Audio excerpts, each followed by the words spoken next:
You think he ever brought a girl home? I know.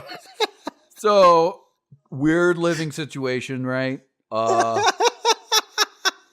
rent this attic and it's really hard to get into. Super cool space though. Made it my own. The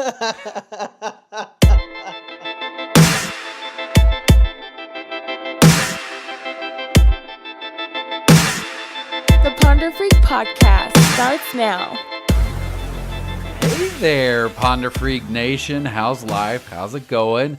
So glad you are here. Welcome to the Ponder Freak Podcast, a podcast that thinks too deeply into hypotheticals, real scenarios, and random questions. I'm Stephen Kelley, and Hemi's here along with me. Hey, everyone. What's going on out there in the world of life? That was, I made you sound like a sidekick, like, here's Robin. Don't mind him. He's a little weird. Yeah. I don't. The name's awful. I don't know. Yeah, Robin is such a shitty name for a for not for people, because my mom's name is Robin.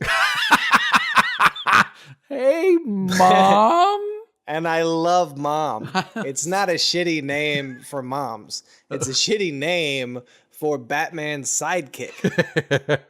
So, yeah, Batman's sitting there and he's like, you know what, a bat, at the night, a bat, drives fear. It scares you. It's, there's even like evil stories of like bats sucking blood and killing things. And then Robin's like, I want to be a little bird that flutters. I want to tweet at people. You're welcome. For those of you who realized that I was doing the Rockin' Robin tweetly, there it is. Shout out to you guys. I know my mom knew what I was doing. Aside from being mad at first, then when she heard the tweetly, she was probably like, okay, Rockin' Robin, I'm with you again. Hey, Mom. All right.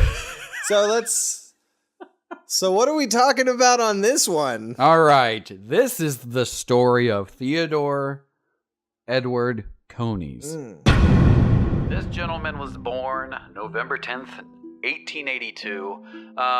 There's some boring information here, but basically, like, his father was from Canada. He had a little hardware store. He died. Mom was like, we gotta move. They moved around a little bit, ended up in Denver where she was a housekeeper. She died a little bit later. So Coneys, not good health. He was told, you're not gonna pass being 18. He did, but because of that, he didn't finish high school, which I thought was interesting. Which I guess makes sense. Like, oh, I'm dying. High school not important. I think I'm gonna go do things. And he, as an adult, he became a bookkeeper. And the crazy thing is, like, he was in sales and advertising, but then it's like, yeah, but most of the time he was homeless. So, like, as I read this about him and just a little research, it's like he had this skill, he did this, he lived past 18, he's doing well, he's homeless. I was like, what? Maybe you should start there. So, was he just, like, nomadic? Yes, they called him a drifter. So he was so when he was homeless, he was going around, he's just, getting handouts from people and doing the drift life. Yeah. I guess that could be a hashtag. Drift life. And one of his big things was he hated how people treated him. So he must have physically looked frail because he hated how people expressed like they felt sympathy for him all the time.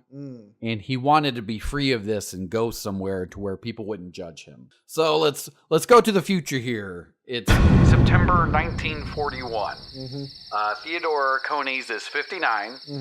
And he's like, I got an old friend here by the name of Philip Peters. Man, the alliteration.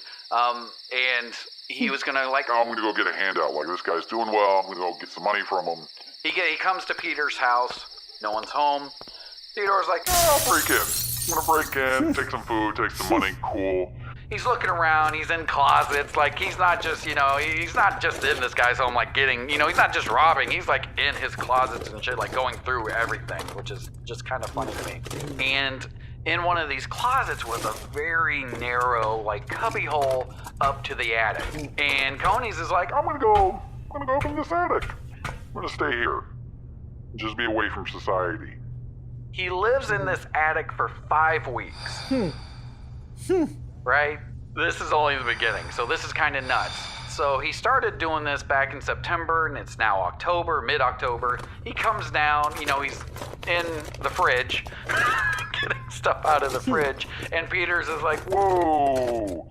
What are you doing? he thinks he's being robbed, so he tries to hit Coney's, and Coney's ends up killing him. Wow.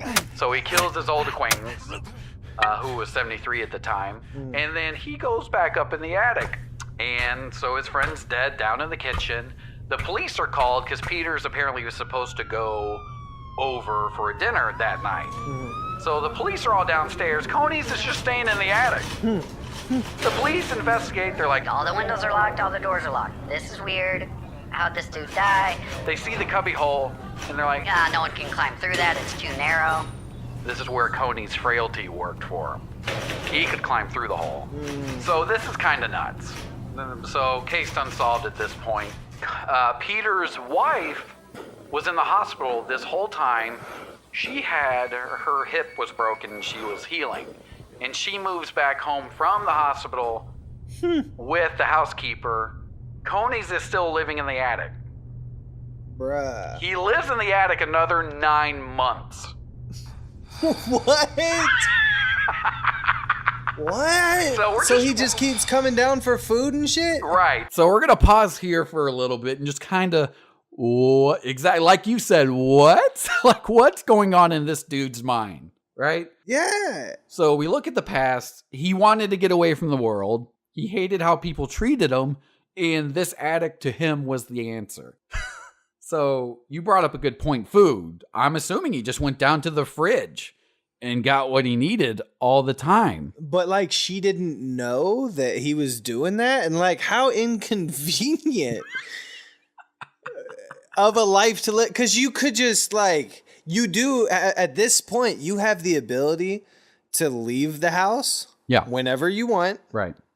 and when you do that no one will ever know it was you who killed him. You know what I mean? Like you just got away with murder because you've waited mad long. Right. You could just leave. You know what I mean? And just be done with it. Very true. Yep. And find a different situation. Go live off the world again and just get yourself out of a bad situation, or try at least. Right. But instead, you decide, I'm going to sit in the attic where it's probably like mad hot or cold or both. I'm going to say, 1940s, unless this was a big house, which it may have been based on some things, but attics were not big. Like, I don't think he would have been able to stand up straight. See, that's crazy. Why would you do that? Because if it was a big attic, it would have had stairs, there would have been access. So there's just a small way to get up there if someone had to do repairs or something, I'm assuming. Right. Yeah. And nobody hurt him? Well, that's the funny part. So the wife and the housekeeper, after being there a while, resigns and decides the house is haunted because of all the sounds, the creaking. Of course. And stuff being moved around all the time. Right. Because it's clearly fucking haunted. Right. Just to dig in, because he's, all right, so we got that going on. The housekeeper's like, this is, all right, we're haunted. But we'll say she's still there for the moment being. And the wife is still mending, but she's older. So she's probably in bed a lot and stuff. So she's probably not too aware of what's going on. Like, what? So he probably can't stand up in this attic. He's coming down for food. And like you said, he had an opportunity to just be like, okay, like back to drifting. Right. It wouldn't have been anything for him to just leave and go. Why have you done it your whole life and now just decided, oh, this is the perfect little cubby hole in which I will masturbate occasionally? Another good thought. How is he doing that? Like, where is he doing it? And is he looking at her? He's probably looking at her while he's doing it. He's probably like into that shit. That's probably why he stayed. Why did he stay? That's what we're talking about right now. And we know he's not staying for any legitimate reason unless he's just a creep. Yeah, that's definitely a possibility. But then again, like if this is the first time, he's like, you know what? This works. Like I get in and out of here because of my size. No. And No. like, this is I technically, maybe he was like, this is my home now. I hate that. I've That earned sucks. I've earned it. Okay. Yeah, that's weird, man. There's all kinds of weird stuff about that. Like, where did he go to the bathroom? Where did she go to the bathroom? Like, did they have? When was this? You said. It's the 40s, so you would have working toilets and stuff. Oh, okay, cool. Yeah, well then he would have had to have used the toilet. Yet again, they heard sounds. Do you think he snuck downstairs? He must have like gone in a bucket or something. No, he didn't, because they would have smelled it. Then they would have been like, "Why does it always smell like shit?" Well, he could still, like, when they leave the house, although the wife was old, so I don't see her leaving the house too much. Right, he used the fucking toilet. And they were like, "Why does it always flush? That's a stinky ghost in there." It always randomly flashes." Did the ghost use the Glade plug-in? That's nice. Wow. Like, what? Wow. How weird. Yeah, and so that's crazy. What did he wear? I guess whatever a drifter wears, he would have been dressed like a hobo. I'm sure stuff would have been kind of worn. Forever? Maybe he took some of, what's his name? Do you think he ever took showers? Right after he took a shit? Right after he took a shit, he took a shower? He's like, look, if they're going to think it's a ghost, they're not going to fuck with me. I think he would have poured a bath back then, which is even funnier. Depends on how nice this house was. So if it wasn't super nice, there would have been a bathtub, but he would have had to get buckets and filled it. Right. I'm assuming it's a nicer place, so maybe it had but it still wouldn't have been a shower situation, most likely.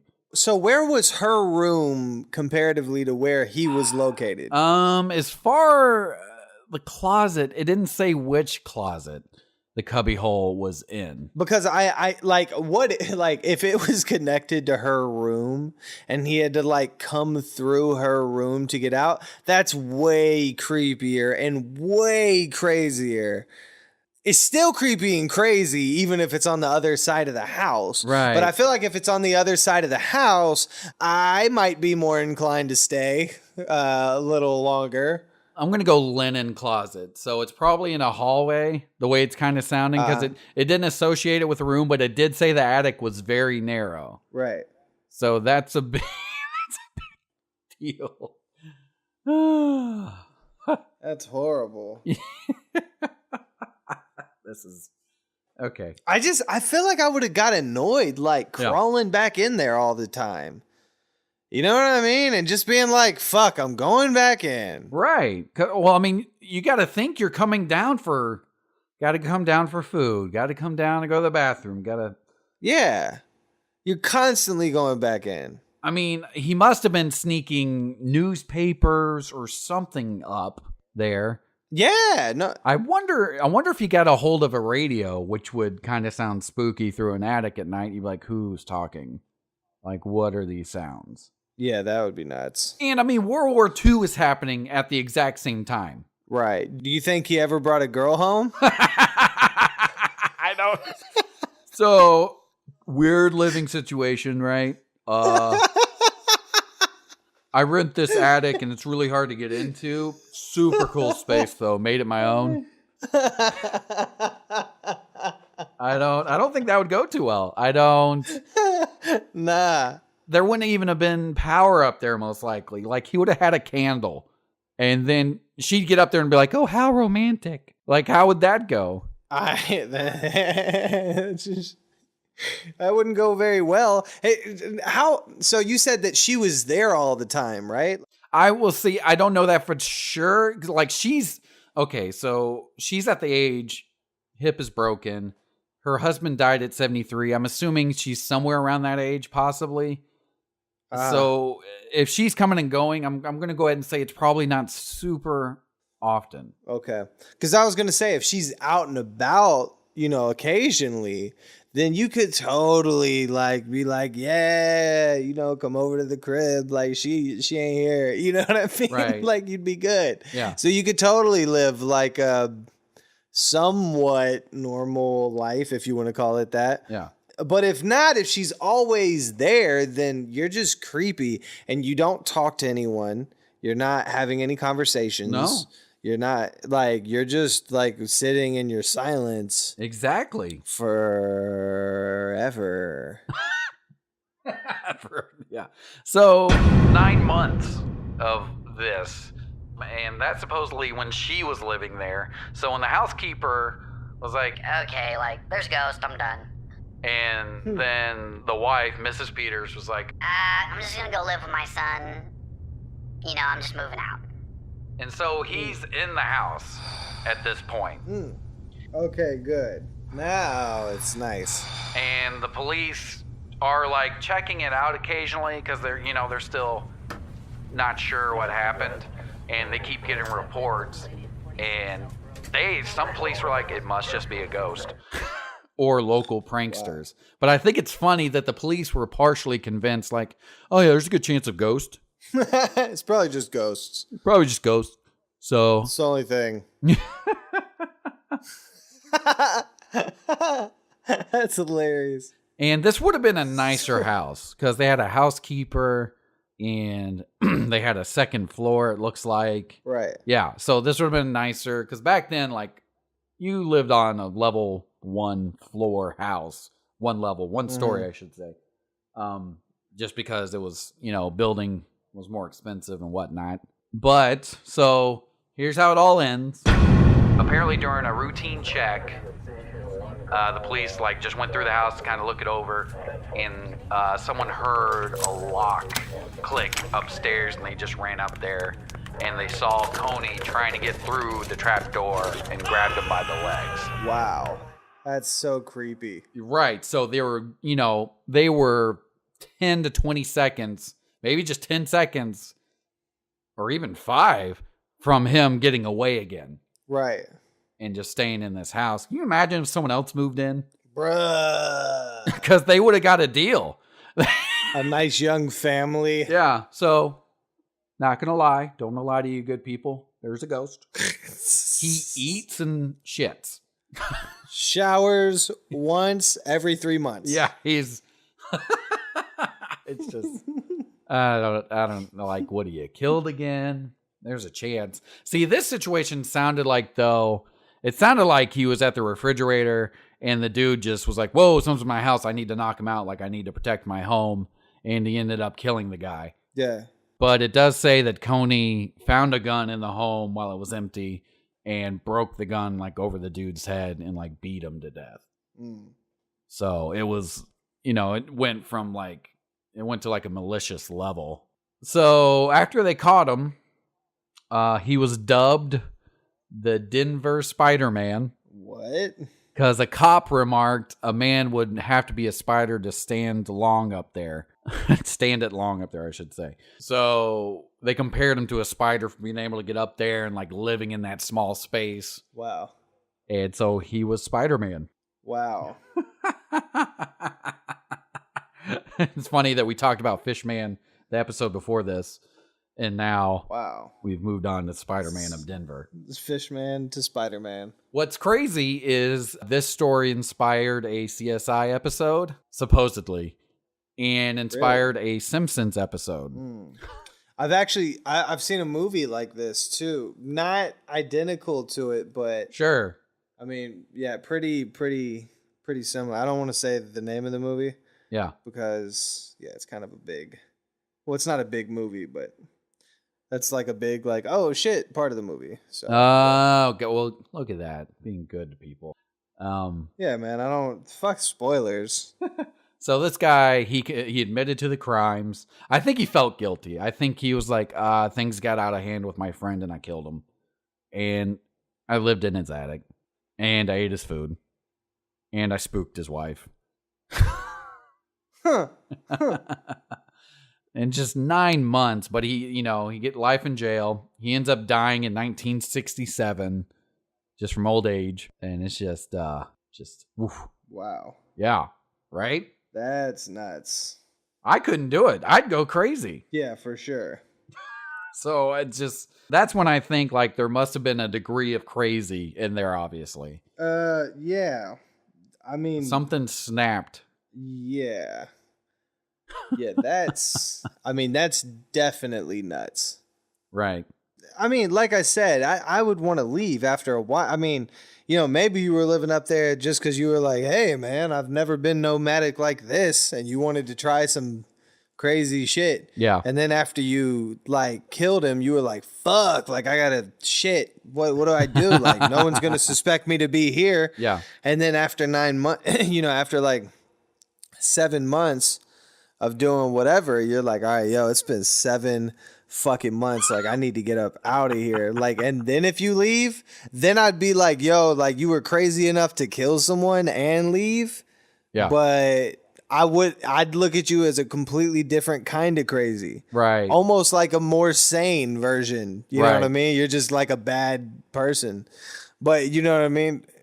But this is nuts. Like you just love living in that little tiny space almost. Like it's weird.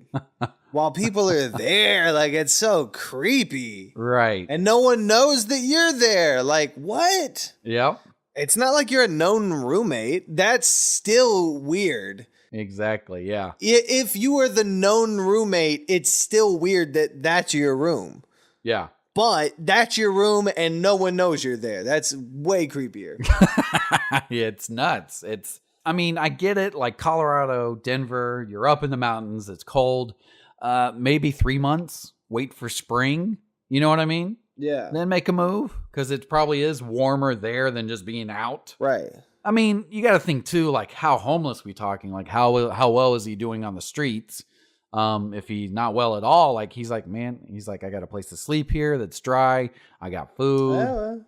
Yeah, you're right. It's he may have been like, this is fine. This works for me. I don't need You're right. much. That makes sense. Yeah. So maybe from that angle, That makes total sense. maybe he was just like, I'm tired because he was 59. I like that angle more so than the masturbation angle that we deduced is the only reason. The furiously masturbating at an old lady recovering. When I was like, that's the only reason he would be there is to masturbate. I didn't. Yeah, you went right for it. You weren't even like, oh, you know what? Like, let's think logically, like, why you'd be here. Nope. No, he's masturbating. That old lady's in that bed. He's pounding it.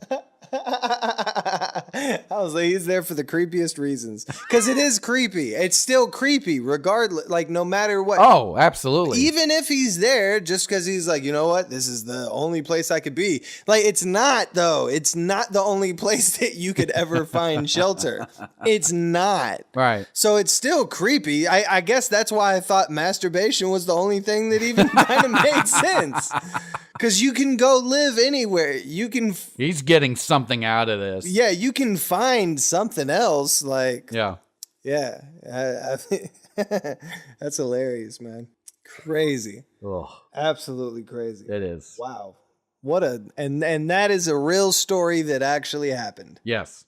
That is the story of the Denver Spiderman. If you thought your life was interesting, it's not. No, you don't have a hobo living upstairs Right. thinking of when he's going to poop. Yeah, when you're like, man, I'm so fun, and you record everything that happens in your life, just know there's not a guy living in your walls. Oh, God, that is so terrifying. How creepy. So, So weird. Ponder Freak Nation, tell us your thoughts. What do you think about Mr. Coney's? Like, what was going through his mind? What would you have done? Like, if you accidentally killed someone, like, I don't know, like, would you masturbate to an old lady? What would you do? All right, guys. Thank you so much for listening to our show. It truly means a lot. Find us wherever you find your favorite podcast and check us out on social media. Just search Ponder Freak. We can't wait to hear from you. Till next time.